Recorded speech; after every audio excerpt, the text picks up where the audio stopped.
from Beijing, we can speak to Tim De Meyer, who's director of the International Labour Organization's Office for China and Mongolia.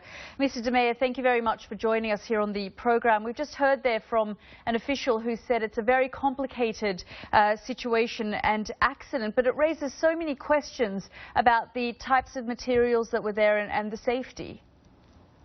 Yes, that's right. Exactly. Thank you for having me, first of all.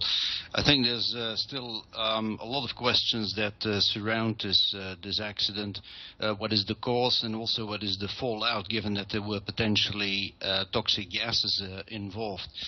But I think the real questions that we would expect the authorities to focus on is what lessons can be drawn and how these type of accidents can be prevented in the future.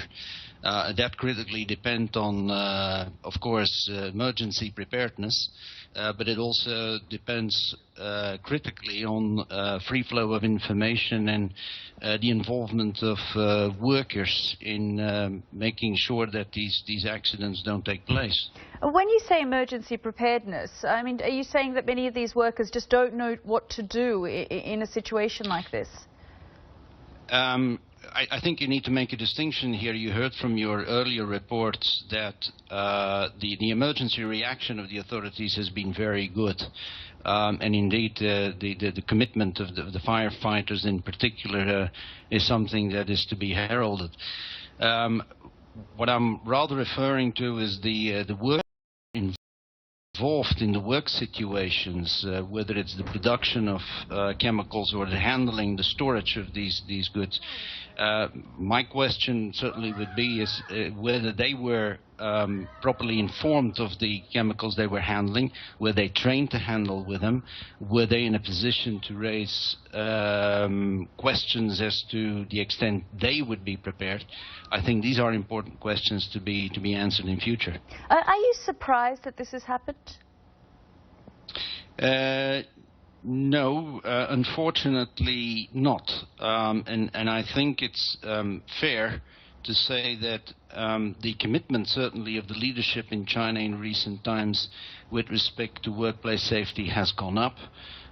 Enforcement has been strengthened. We were told that even days before this accident, the authorities had negotiations with businesses in the area. I think all of that is exemplary. The emergency reaction also. But again, the preventive action is a dimension I think that we would continue to have questions with. As you say, a lot of questions that still need to be answered about how this happened and why this happened.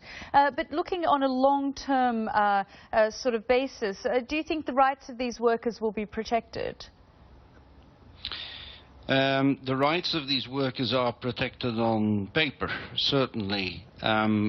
Where we are looking at an area in which we are continuously working is to promote the idea of closer workplace cooperation and the involvement of workers in risk assessment beforehand and not the reaction afterwards. I think that is a critical area that requires further strengthening. Why I'm not surprised is that of course that involves changes in mindsets, the establishment of a safety culture, and that is long-term work. Tim De Meyer, thank you so much for sharing your thoughts with us on Impact.